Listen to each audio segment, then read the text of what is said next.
Hey gang, Jason here for the love of tractors, and so today I am working on landscaping. I don't know if we're going to use landscaping.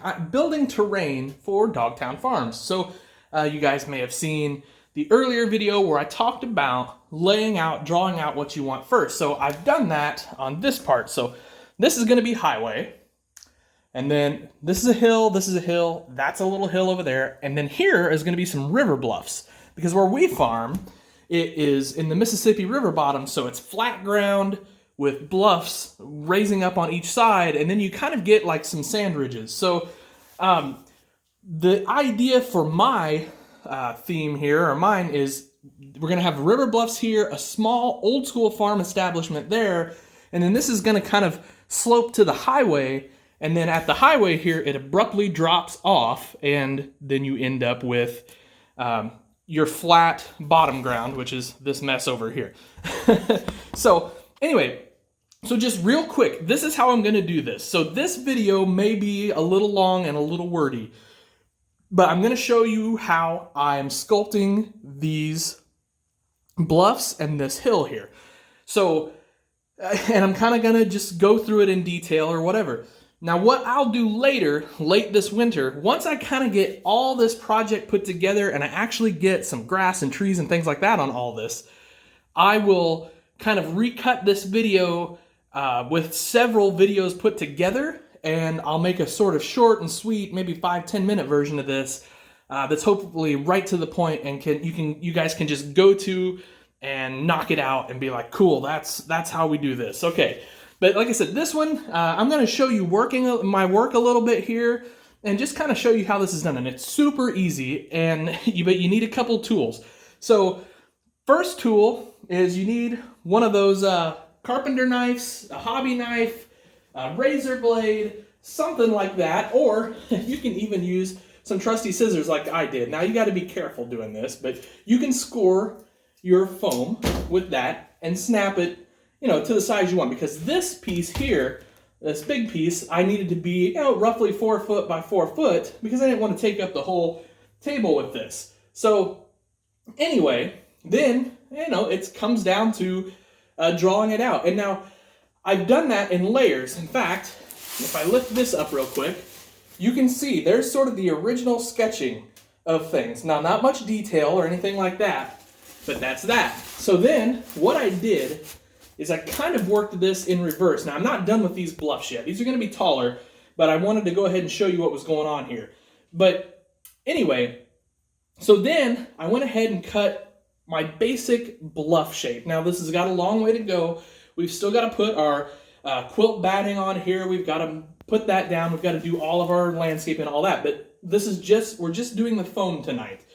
And so anyway, I want to just get started here. That way I got an idea of where this bluff is going to be. So then, once I did that, I put the bluff on this board, and I again drew out what I wanted where, and I did a little more detail. Now, here's the thing. Sometimes things are going to change along the way. So I actually changed this road just a little bit from the original drawing, and I did a little change here. So the hill got a little bigger here and a little smaller here. But now, watch what happens here. So the next step I did was this sheet. So this is the slope of the gentle slope of my hill versus the abrupt slope of the river bluffs. So you can see what's happening here. And again, I kind of did some redrawing. I decided that at least for right this second, this hill's going to be out here a little farther. And then I'm going to have a smaller hill over here. Hope you can see that. And we're going to have a little pathway here. And we'll get into that way later on what that's going to be. That's several videos down the road. And then here, I'm going to have another one and a cut here. And then I decided a couple layers ago, I want to make this river bluff again. So there's going to be like a little pass through the river bluff, which is pretty common around here. And we'll get into that, we'll get into making that area later. So Anyway, that's where I'm at right now. So what is the next step? Okay, you can do You can shape your foam a couple ways. Several ways, actually. Again, a sharp knife, you can come in here and shape this all by hand. Very easy. This foam, this is just your insulation foam you can get at any sort of home building store. Your local lumber yard, one of the big box stores, anything like that. You can get this everywhere. And you don't have to use this. You can use regular styrofoam, but this is way less messy. Excuse me. Okay, so like I said, razor blade, knife, something like that. You can sculpt this real easy. You can also use a drill with, or I don't want to say a drill, like maybe a Dremel with a sanding bit or an orbital sander or a palm sander or something like that. And you can do that and you can get real fine lines, you know, real fine detail and things like that. I'm not so particularly worried about like these little jagged edges, for example, because I'm going to lay quilt batting on top of this, glue it down, and then some areas, especially on this bluff, are going to have a rock face to them. So I kind of just want a basic shape here. I don't necessarily need this shape to be perfect. Now, there will be spots we do need to be perfect on. Okay, so the final way, and I feel like the best way, and if you're going to be building displays in the future, if you think you're only going to build one display, then just use a knife or something, or sanding file, something like that. If you think you're going to build multiple displays in the future, then you need something else. I highly recommend you go out and you get a hot wire. So one of these guys right here.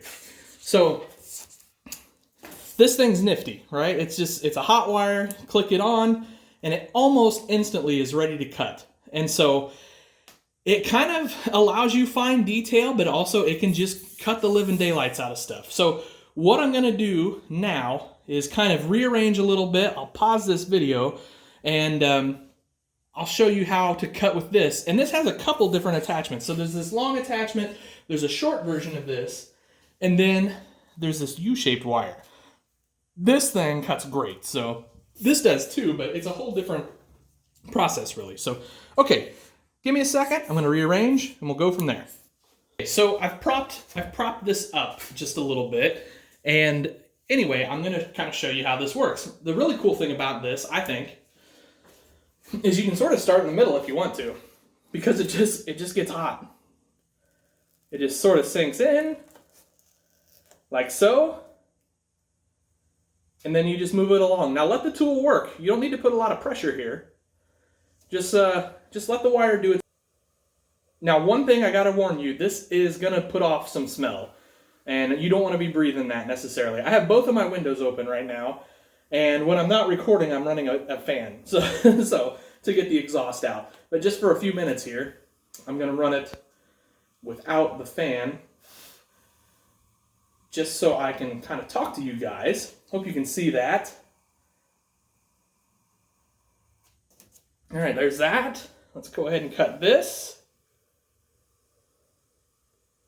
Hey, it just cuts through like butter. I mean, it's wonderful. Like I said, the only downside is the fumes, but good exhaust takes care of that. Earlier, before I started recording, I couldn't smell anything. I had a good exhaust going. So, boom! See, it's cut. So, now don't throw this away, because you can use this for building up other places, so on and so forth. Actually, this is the one we want to keep. Don't throw this away. So, now what I'm going to do, I'm just going to set this to the side, and I'm going to work on this guy for a little bit. And I'll kind of come closer so you guys can see. Now, one thing you want to do with your hot knife here, click it off, get a rag, and you want to clean that gunk off there. And of course, be careful. This stuff is melted and hot, but just be careful. Just clean it off real good. Boom, you're ready to go again. Now, I think what I'll do for this part is I'm going to change out my head here to this one. Okay? Boom, click it on.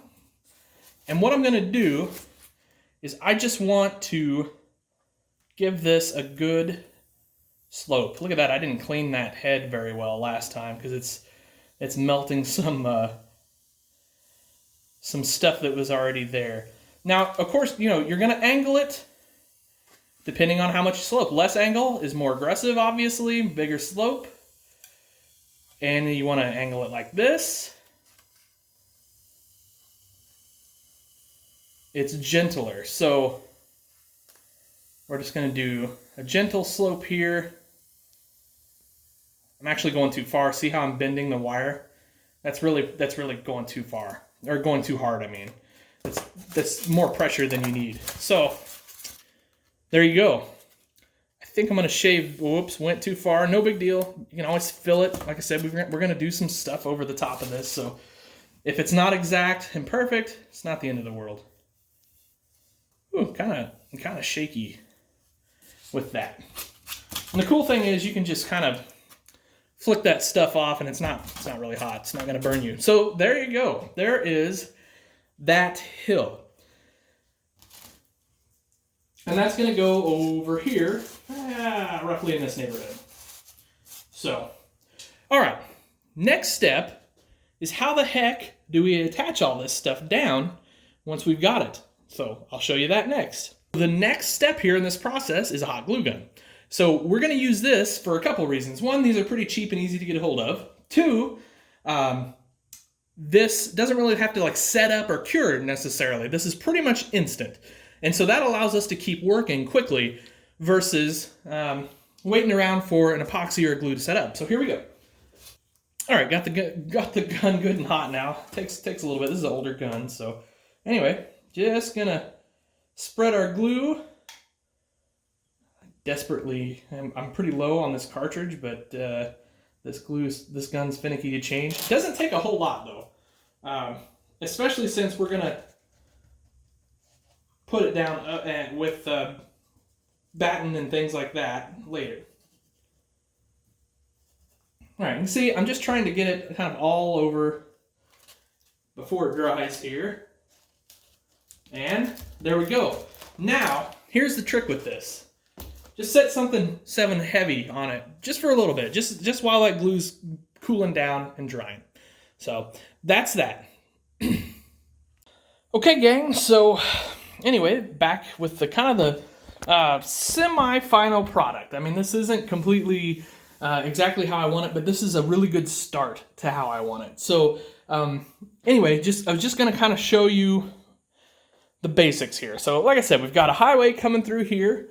We'll obviously have to cut a drainage ditch here. I'll show you that in another video.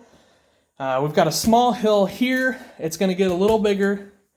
We're going to have our cut through here. We've got the start of our bluffs there. I'm not quite sure how high I'm going to go yet, but let me just put a tree over here.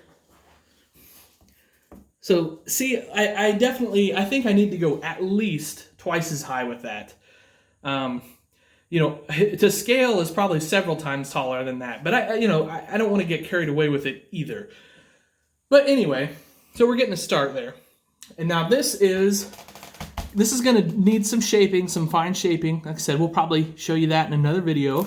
And then over there is going to be another part of the bluff with a cut through there. So, and then of course the highway kind of goes off board. So that's kind of it, guys. Like I said, you need a hot glue gun. A hot knife is awesome if you can do it. If not, you can do this with razor blades, files, sanding, all sorts of stuff. So there you go. It's pretty cheap. It's pretty inexpensive way to start. Now, you'll see this is going to make a lot more sense once we kind of get to the next couple steps. This is really going to start looking like terrain, if you will. So I guess that's going to wrap this one up. Like I said, got some more shaping and things like that to do. I'll probably preview that or, kind of show you that at the start of the next video, which may be a week or two off. It's going to take a little bit before I can kind of get back down here. I need to do some tractor reviews and things like that too, because I don't want to neglect the tractor reviews just for the display, but obviously the display is kind of important to me. So anyway, guys, thanks for watching. I always appreciate it. Hope you helped out. Any questions, post them down below, and also do that like, share, subscribe thing. Thank you guys for watching. Have yourselves a great night. Treat each other well. Happy tractor hunting.